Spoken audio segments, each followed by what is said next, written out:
On the screen, you can see 3 professional photos I made, all of them using AI from some ordinary photos from this photo I made, all of these professional photos, and you can also just start.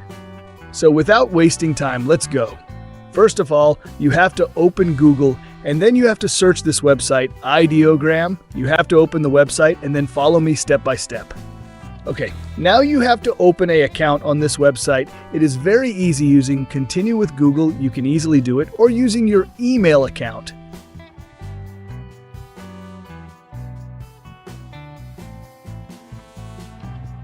Okay, now give the prompt in this search bar. You will get this prompt from the description. Just copy it and then paste it. Choose aspect ratio from here. Then go for generate. It will take some time, probably 15 seconds. You have to wait for it, and then you will get your photos. It will take some time, and you can see. Wait for a few seconds.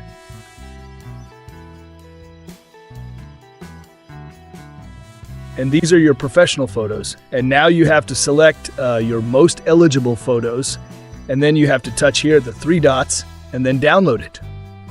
Let's S-gain again. Try another prompt. Same things I will perform.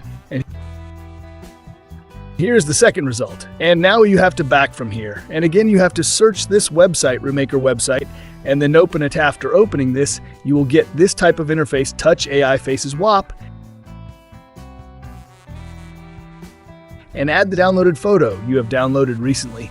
And then add your photo. You can use any of your photos like selfies or any kind of photo, but you should ensure that your face is clear on this photo. You have to ensure that, okay, now select it. After selecting, you have to wait a few seconds, and then you have to touch here. It will take some time, and you can see it is generating. Okay, we almost got it there. You can see it is exactly same as my photo, and you can see in this way, you can easily create a professional photo using AI, and you can easily download it, and you can subscribe this YouTube channel for getting this type of content in future. And you can also like if you like the content. Thanks for watching the video. See you in the next video.